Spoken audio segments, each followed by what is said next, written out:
Hello students, parents and teachers. आज का जो अपना ये वीडियो है इसमें हम देखने वाले हैं जो सीबीएसई ने एक नोटिफिकेशन जारी किया है। आज का ही ये 9 अप्रैल का ही ये सर्कुलर है, नोटिफिकेशन है, जिसमें हमें आंसर मिलने वाला है कि जो क्वेरीज थी regarding language eight class 9th and 10th session 2026-27 इसका आंसर देने का काम सीबीएसई ने यहाँ पे किया है। ठीक है, यही इसका टाइटल है। देखो, रिस्पॉन्स टू क्यूरीज, जो कुछ भी क्यूरीज थी ऑन लैंग्वेजेस उसका आंसर, उसके लिए रिस्पॉन्स देने का काम इस नोटिफिकेशन के ज़रिए सीबीएसई ने किया है। तो शुरुआत में आप देख सकते हैं कि जो क्लास 10th है यहाँ पे दिया है। देखो, फॉर क्लास 10th जो स्टूडेंट्स है इस सेशन इस साल के 2026-27 उनको सेम लैंग्वेज के साथ जाना है जो लैंग्वेजेस उन्होंने स्टडी की है 9th स्टैंडर्ड में। मीन्स अभी करंट का जो 10th है, जो 10th में गया है, तो उन्होंने पिछले साल जो लैंग्वेजेस पढ़ी है उसे ही उन्हें वो कंटिन्यू कर सकते हैं फॉर दिस एकेडमिक ईयर। ठीक है, और जो असेसमेंट स्कीम रहेगा 9th का 2025-26 का will continue for class 10th, और वही असेसमेंट स्कीम रहेगा फॉर 10th ऑल्सो 2026-27 के लिए। ठीक है, उसमें कोई चेंजेस नहीं हुए हैं। अभी जो बच्चे आए हैं 9th में, अभी जो अप्रैल मंथ से या जून मंथ से जो बच्चे किस में जाएंगे, 9th स्टैंडर्ड में जाएंगे, उनके लिए क्या सूचना है? तो उनके लिए देखो, R1 मीन्स 9th के जो बच्चे हैं फॉर सेशन 26-27 जो 9th में है, उनके लिए स्टूडेंट्स में opt Hindi, English, Urdu, Kannada as R1 के लिए आपको कोई भी एक लैंग्वेज इसमें से चूज़ करनी है। एक तो आप हिंदी कर सकते हैं, इंग्लिश कर सकते हैं, उर्दू कर सकते हैं, कन्नड़ा कर सकते हैं। इसे R1 के रूप में आपको एक्सेप्ट करना है, एक लैंग्वेज आपको इसमें से चूज़ करनी है। उसके बाद देखो R2 के लिए जो सूचना है उसमें क्या दिया है? देखो, जैसे ही आपने एक लैंग्वेज एक्सेप्ट कर ली एज R1, इन चारों में से एक लैंग्वेज आपने एक्सेप्ट कर ली R1, तो R2 के लिए आपको कोई दूसरी लैंग्वेज एक्सेप्ट करनी है out of the remaining 43 languages offered by CBSE.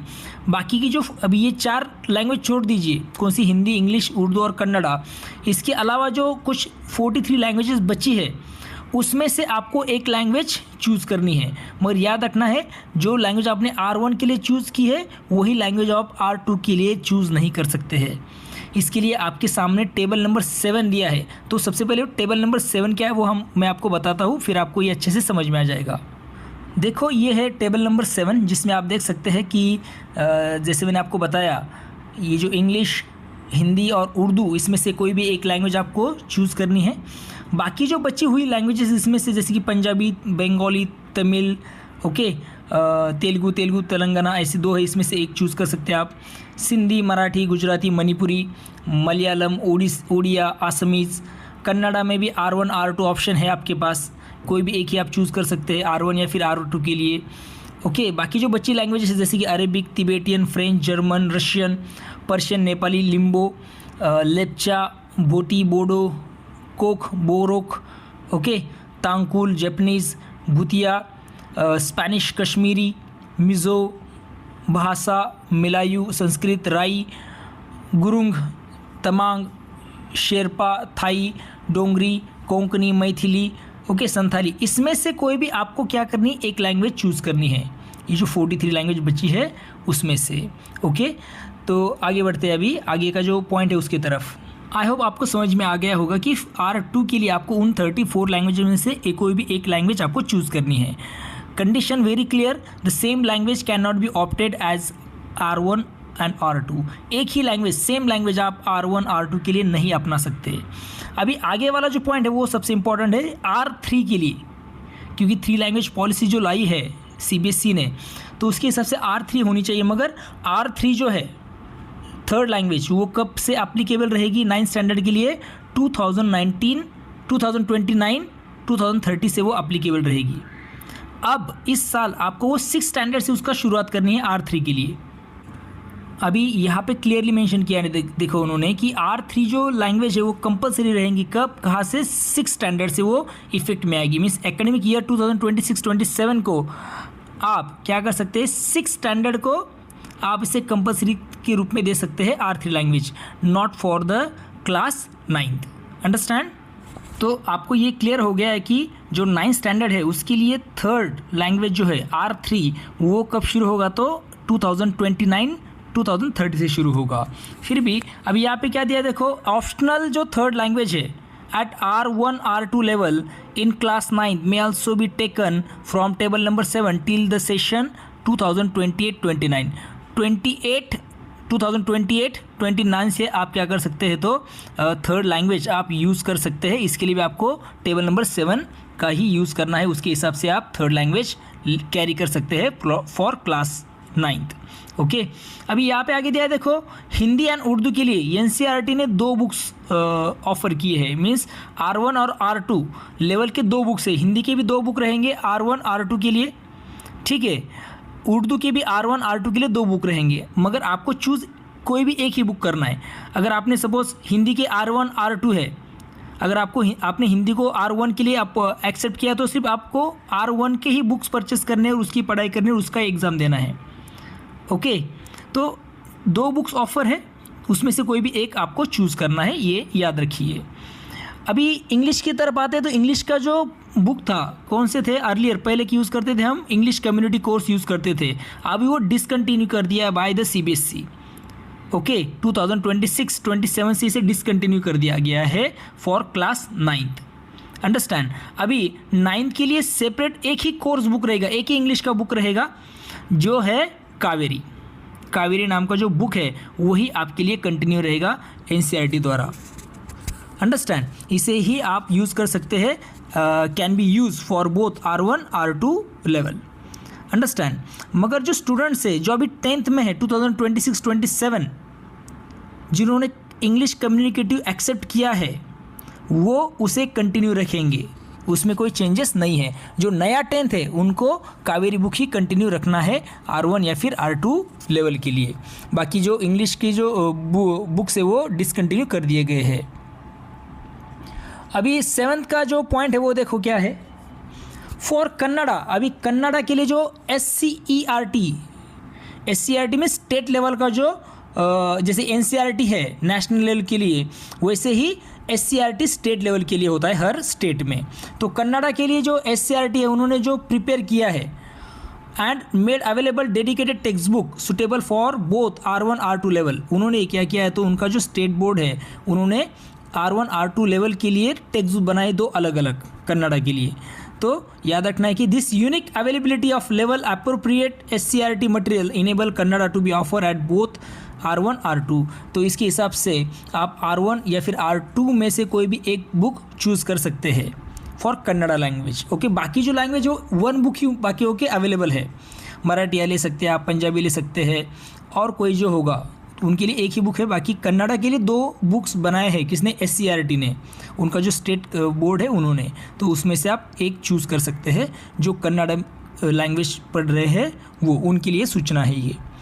Regional languages except Kannada, regional language जो है कन्नड़ा छोड़ के will be offered only at the R2 level. R2 level के लिए है आपको रीजनल लैंग्वेज के साथ जाना है कन्नड़ा छोड़कर। There R1 level will be included as when NCERT develop and notify appropriate text book. उनका जो R1 लेवल रहेगा वो कब आएगा, जब NCERT उसे डेवलप करेगा, उसका नोटिफिकेशन वो दे देगा और अप्रोप्रिएट टेक्स्ट बुक आने के बाद उसे आप R1 लेवल पर ले सकते हैं। ठीक है, 9th जो पॉइंट है उसमें कुछ समराइज करने किया है यहाँ पे NCERT ने। Language 1 as R1, language 1 as R1 आप चूज़ कर सकते हैं, हिंदी, इंग्लिश, उर्दू और कन्नड़ा इसमें से एक। Okay, language 1 as R2, language 1 अगर R2 के लिए आप यूज़ कर रहे हैं तो आपको याद रखना है कोई भी लैंग्वेज आप चूज़ कर सकते हैं टेबल नंबर 7 में से। अभी लैंग्वेज 2 एज R1, अगर लैंग्वेज 2 अगर आप R1 के तौर पर ले रहे हैं तो आपको इस चारों में से एक लैंग्वेज आपको सेट करनी है। मगर याद रखना है जो लैंग्वेज आपने चूज़ की है R1 के लिए, लैंग्वेज 1 के लिए, उसको छोड़ के, सपोज आपने हिंदी किया तो आप हिंदी छोड़ के इस तीनों में से बाकी भाषाओं में से आप कोई भी एक लैंग्वेज चूज़ कर सकते हैं फॉर लैंग्वेज 2। और लैंग्वेज 2 अगर R2 के तौर पर है तो any other language given in the table 7, इसके लिए आपको टेबल 7 के साथ जाना पड़ेगा लैंग्वेज 2 के लिए, R2 के लिए। ठीक है, अभी आगे क्या दिया है देखो पेज नंबर 2 पे, the same language can not be opted for as both R1 R2। ये बहुत क्लियर है, यहीं पे सब चीज़ें मेंशन की गई है कि R1 R2 के लिए आप एक सेम लैंग्वेज आप नहीं ले सकते।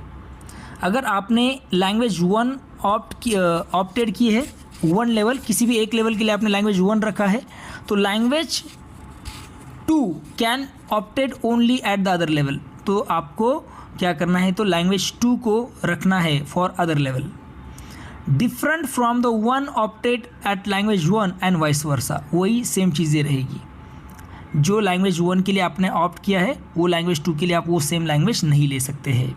ठीक है, जैसे कि यहाँ पे दिया देखो, if language 1 is at R1, language 2 can be at the R2। Language 1 अगर R1 के लिए है तो लैंग्वेज 2 जो रहेगी वो R2 के लिए रहेगी।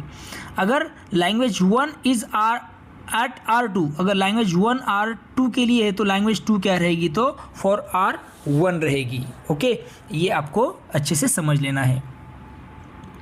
इसके लिए सभी जो बच्चे हैं, पेरेंट्स है, इन्होंने ये सब चीज़ें अच्छे से समझ लेनी है। सब एफिलिएटेड स्कूल इन्होंने को भी ये चीज़ें समझ लेनी है for the implementation, smooth implementation of the scheme of studies. Okay, for detail subject combination, language offerings, text book list हो या फिर स्कूल स्पेसिफाइड प्रोविजंस है, तो आपको क्या करना है, तो CBSE करिकुलम डॉक्यूमेंट्स को आपको देखना है।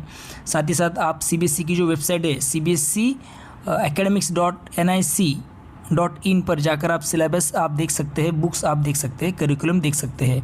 अगर कोई क्वेरीज़ है तो इसमें स्कूल में कॉन्टैक्ट, स्कूल्स क्या कर सकते हैं, इस पर कॉन्टैक्ट कर सकते हैं, इस पर मेल करके अपने क्वेश्चन पूछ सकते हैं। आई होप आपको ये सब चीज़ें क्लियर हो गई है। फिर मिलेंगे नई वीडियो के साथ। देखते रहिए सुबोध फाउंडेशन हिंदी अपना यूट्यूब चैनल। हमारे चैनल पे जो NCERT के जो कुछ भी नोटिफिकेशन आते हैं वो मैं अपलोड कर रहा हूँ। साथ ही साथ सोशल साइंस और इंग्लिश के भी वीडियो आपको मिल जाएंगे आपके बच्चों के लिए। ठीक है, चलिए फिर मिलते हैं नए वीडियो के साथ। चैनल को लाइक, शेयर और सब्सक्राइब ज़रूर कीजिएगा। तब तक के लिए thank you and take care.